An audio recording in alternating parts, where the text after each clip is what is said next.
Comme nous le disions tout à l'heure, notre invité pour cette reprise de Radio Barque, c'est Yves Bastier. Alors, Yves Bastier, vous êtes maire d'une commune, Salelles-d'Aude, depuis pas mal de temps d'ailleurs. Mais là, aujourd'hui, nous allons essentiellement, je dis bien essentiellement, parler de chasse, puisque vous présidez cette fédération des chasseurs audois depuis un certain temps aussi, d'ailleurs. 12 ans. 12 ans. On va revenir là-dessus. Alors revenons, Yves Bastier, à la Fédération des chasseurs audois. On sait, dans un département rural ou semi-rural comme l'Aude, que la chasse, depuis fort longtemps, a un rôle important, joue un rôle important. Oui. La structure est importante aussi, ne serait-ce que par le nombre des chasseurs. Oui, mais bon, après, le nombre des chasseurs, il faut savoir que il a beaucoup diminué sur une dizaine d'années, puisqu'à l'époque, quand il y avait du lapin encore sur le département, il y avait 23 000 chasseurs. Voilà. Aujourd'hui, on est 13 000. Oui, donc pratiquement et on est sur un palier depuis quelques années, quoi. Voilà. On perd 200 l'année dernière, une centaine, 200, 300 chasseurs chaque année, surtout dû à la pyramide des âges et l'évolution culturelle qui fait qu'aujourd'hui, c'est pas simple dans la famille d'avoir un chasseur ou deux chasseurs et un couple chasseur encore moins. Voilà. Donc aujourd'hui, c'est vrai que c'est compliqué de continuer à avoir cette fonction sociologique dans le département du monde de la chasse. Et à titre comparatif, par exemple au plan national, est-ce que cette baisse est identique dans l'Aude ou moins sensible? Je pense qu'elle est sensible dans les zones où la chasse est pratiquée de manière démocratique, j'allais dire. Puisque nous sommes un des rares départements à fonctionner avec les ACA, les associations communales de chasse agréées, qui permet donc à tout chasseur de chasser sur le territoire de sa commune, alors que sur d'autres départements français, ce ne sont que des sociétés. Donc il faut acheter la carte pour aller chasser à des prix très élevés. Il faut aller chasser. Donc c'est culturellement pas la même chose. Donc, dans ces départements, je pense qu'il y a une perte moins importante que chez nous, où sociologiquement l'évolution est plus compliquée, quoi. Oui, on va y revenir probablement là-dessus. Il y a bien encore le nord et le sud en matière de chasse en France. Hein. Tout à fait. On va développer ça. Mais un tout petit mot quand même sur ce que sont ces ACA. En 2 mots, pouvez-vous nous expliquer? C'est un cycle que beaucoup de gens connaissent, mais sans trop comprendre ce que ça recouvre. Mais au lieu d'employer le mot société, qui est complètement privée, l'ACA, c'est une association communale, donc il y a un agrément, un arrêté préfectoral, et sur lequel sont reconnus un territoire de chasse qui donne gratuitement, qui donne accès aux chasseurs. Et après, le chasseur localement, il a son bureau de gestion de l'ACA et il fait payer une cotisation pour l'entretien, le gibier, enfin pour toute forme. Donc, si vous voulez, c'est une structure qui est reconnue et qui a des règles dessus pour fonctionner. Et sur le département, d'ailleurs, il y a encore quelques communes, notamment dans l'ouest du département, qui sont pas en ACA et qui posent des problèmes de gestion sur le territoire. Mais la majorité le sont en ACA. La majorité le sont, puisqu'il y en a plus de 300 sur le département. Et ça veut dire que c'est la commune qui délimite son territoire de chasse? Mais il y a une enquête, comme une enquête publique, si vous voulez. Et on demande à l'ensemble des propriétaires s'ils sont d'accord pour laisser leur territoire à chasser aux chasseurs du coin. Voilà. Et on peut s'y opposer si on a une propriété qui dépasse 30 hectares. Si on a une propriété qui est moins de 30 hectares, la propriété est mise d'office sur le territoire de l'ACA. Bien entendu, il y a, quand je dis les propriétés, je parle des champs, ou des forêts. Je parle pas des propriétés bâties où il y a un rayon de non-chasse autour de chaque propriété. Bâti et clôturé. Non, bâti. Dès qu'il y a une maison, vous avez un rayon de 100 mètres autour où on ne peut pas chasser, ce qui est logique. Généralement, le rayon est bien plus important que ça. Oui, d'accord. C'est comme les zones anti-pesticides dont parlait tout à l'heure Michel. Mais là, c'est 500 mètres. Là, il resterait plus grand-chose dans la commune. Oui, effectivement. Alors, Yves Bastier, vous le disiez, vous êtes président et vous avez été chasseur, j'imagine, depuis fort longtemps. Grosso modo, un petit bilan sur ce que c'était la chasse et ce que c'est aujourd'hui. Quelles modifications ou changements avez-vous constaté? Sur le département, vous savez, il y a quelques années, ont tué quelques centaines de sangliers. Il y a 20 ans en arrière, le sanglier n'était pas le gibier majeur, c'était le lapin. D'ailleurs, tout le monde chassait le lapin, facile à chasser, agréable. Donc c'est pour ça qu'il y avait beaucoup aussi de chasseurs sur le département. Le lapin a quasiment disparu sur le département. Le petit gibier, malheureusement, dû à beaucoup de causes que je n'aborderai pas aujourd'hui, a disparu de beaucoup de... Notamment les pesticides, peut-être Oui, ça se joue aussi. Donc, les 3/4 des personnes qui chassaient le petit gibier, soit ils ont arrêté, soit ils ont basculé sur le gros gibier. Oui. Alors on va revenir sur les sangliers aussi parce que ça. Si vous voulez, le partage grosso modo sur le département, vous avez sur 13 000 chasseurs, vous avez 8 000 à 8 500 chasseurs qui ne chassent que le gros gibier. Que le gros gibier. Donc vous voyez que c'est quand même important. Et alors dans un département aussi diversifié que l'Aude, chassé par exemple dans les plaines du Narbonnais, dans les Corbières, dans la Montagne Noire, sur l'Alaric, en Lauragais, ça doit être total, ou sur le plateau de Sceaux, ça doit être totalement différent. Mais oui, on va de la mer à la montagne, oui, voilà. À Madre qui est la haute montagne. Donc et j'oubliais les zones marécageuses encore. Oui, voilà, donc on chasse du gibier d'eau jusqu'au gibier de montagne, et c'est ce qui fait la diversité de ce département. Mais c'est vrai que le gibier, il est quand même compressé avec les activités humaines qui font que le gibier est en régression. Par exemple, moi, quand je suis arrivé président de la fédération, on chassait encore le coq de bruyère. Moi, j'ai arrêté complètement la chasse au coq de bruyère depuis qu'on est là, mais malgré ça, on ne peut pas dire qu'il y a une progression importante sur cet oiseau qui est mythique, quoi. C'est magnifique, le coq de bruyère, voilà. Et il y a beaucoup de gibier comme ça qui se trouvent. La bécasse est un oiseau migrateur. Oui. Voilà. Donc, alors là, ça dépend de la reproduction. Nous, on a essentiellement la bécasse qui vient de Russie, et ça dépend toujours s'il y a eu les conditions idéales en Russie, s'il n'y a pas eu d'incendie comme en Sibérie, pour que la bécasse puisse alors que migrer. Le coq de bruyère est d'ici. Enfin, oui, lui, il est sédentaire. Voilà. On a du gibier sédentaire. Après, tout ce qui est, j'allais dire, gros gibier entre guillemets, on peut y mettre le chevreuil à l'intérieur. C'est un animal qui a progressé de la mer jusqu'à la montagne et qui s'adapte très bien. Les gros cervidés sur la Haute-Vallée, le Chalabré, un peu sur les Corbières, sont également en nette expansion sur le département. On dirait que c'est le gros gibier qui prend la place, qui a su s'adapter aux conditions. On ne parle pas du sanglier qui lui est capable de traverser l'étang à la nage et s'adapter en haute montagne. Et puis il mange tout et n'importe quoi. Donc c'est vrai que c'est l'animal idéal pour s'adapter. Bon, je ouvrirai quand même une petite parenthèse, en sachant qu'on a aussi les grands prédateurs, dont le loup, qui pose quand même des problèmes. Alors, on le chasse pas. Est-ce qu'il est réapparu dans l'Aude, le loup? Eh bien oui, il est sur l'ouest audois, et ça pose beaucoup de problèmes avec notamment les éleveurs. Voilà. Oui. Donc c'est vrai que moi, un loup qui se situe sur Madre, ça me dirige pas forcément. Alors Madre, c'est la frontière avec les PO. C'est ça, mais c'est le point dominant de l'Aude, alors que le loup dans le Lauragais, c'est plutôt gênant, quoi. Oui, effectivement. Et alors, justement, à cause de ce changement, cette évolution, cette transformation, est-ce que les structures de la fédération, par exemple, ont changé? On sait aussi que souvent, chasseurs se trouvent opposés à écologistes, que ça plaît pas à tout le monde, et c'est vrai, ça repose sur quoi? Mais est-ce que ça vous a amené à des transformations, des évolutions? Moi, depuis que je suis président, j'ai voulu donner, j'essaye de donner une image différente du chasseur traditionnel, chasseur, tueur, viandard. C'est un peu l'image qu'on essaie de véhiculer sur le chasseur. Alors que le chasseur, par définition, c'est le plus grand écologiste du terrain. C'est lui qui est sur le terrain. On entretient les territoires. Et donc, moi, j'ai voulu pousser plus loin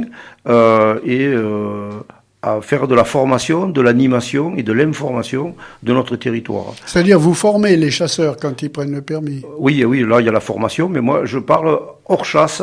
nous avons une association qu'on appelle MC2 Nature, où il y a du personnel qui va, on a un agrément national, on est agréé à Association de la Nature, ce qui paraît peut-être paradoxal. Il faut le souligner, oui, d'ailleurs, on s'appelle la Fédération départementale de la chasse et de la nature.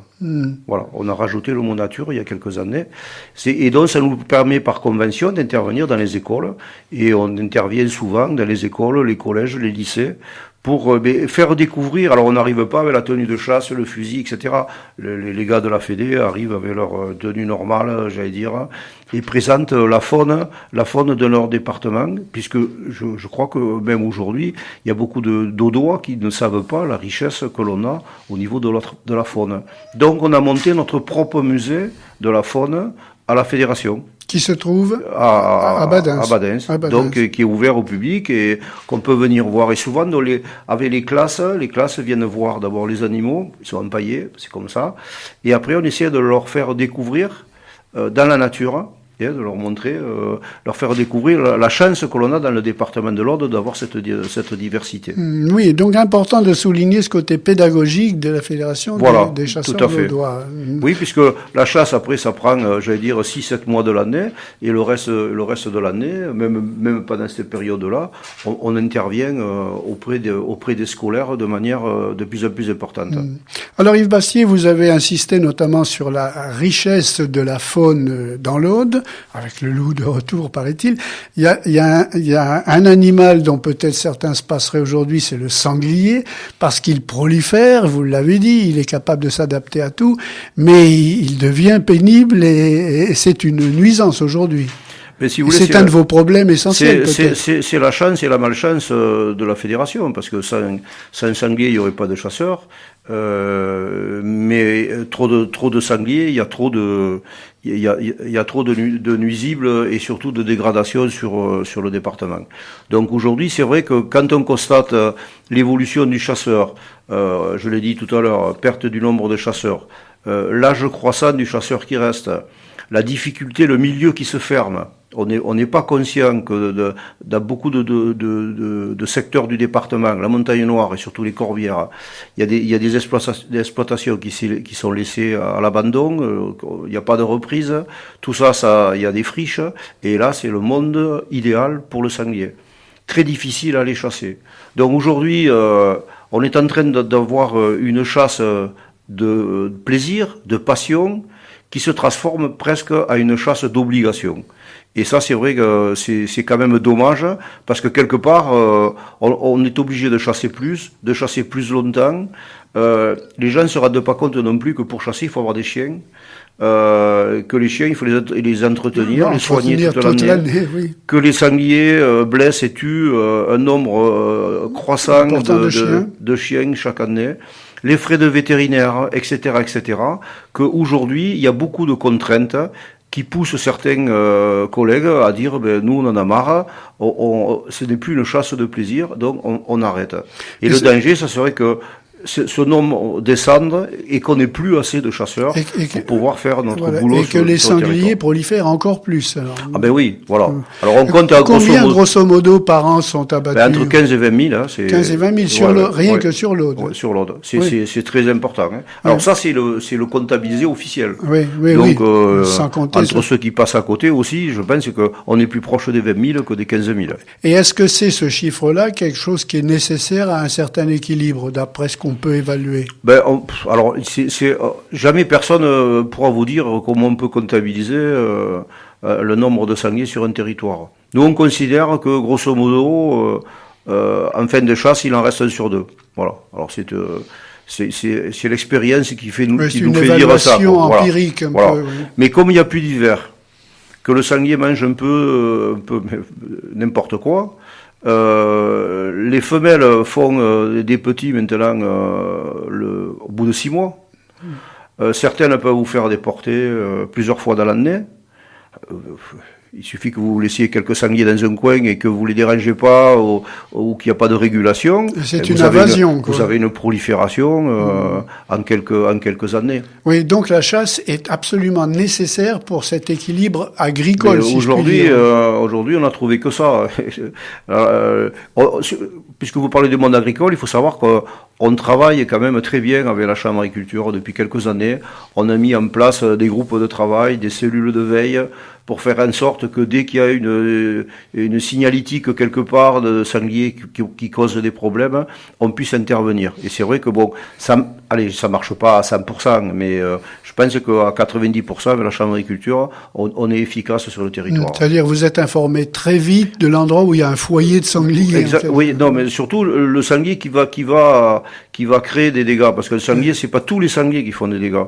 Mais vous pouvez avoir une laie qui va aller dans un champ avec la suite derrière, mais elle apprend à ses petits à aller dans le champ, si c'est le champ de maïs ou le champ de betterave. De betterave, il n'y en a pas, de pommes de terre, etc.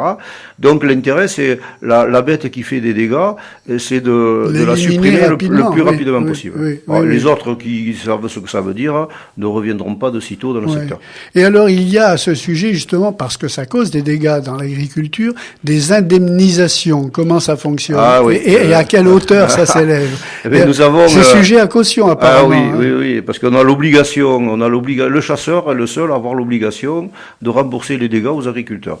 Voilà. Donc aujourd'hui, c'est un débat qui est relativement. Alors, il est simple. Les agriculteurs, ils vous disent c'est à vous de le rembourser. Bon, il y a des barèmes qui sont établis. Il y a une commission départementale présidée par le préfet, donc c'est très réglementé.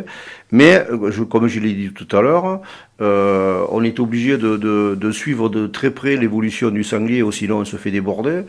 Et on est dans des ordres de 450 000 euros chaque année de dégâts que le chasseur doit prendre près d'un demi-million d'euros quand même. Voilà. Oui. Et alors, comme je vous dis, les chasseurs diminuent, c'est compliqué chaque année de toute façon, on a l'obligation de payer. Donc, jusqu'à présent, c'est pour ça que j'avais un espoir un petit peu dans la réforme que les dégâts, d'ailleurs, que vous soyez adhérent à la fédération ou pas, la fédération se doit de rembourser les dégâts qui se font sur le territoire.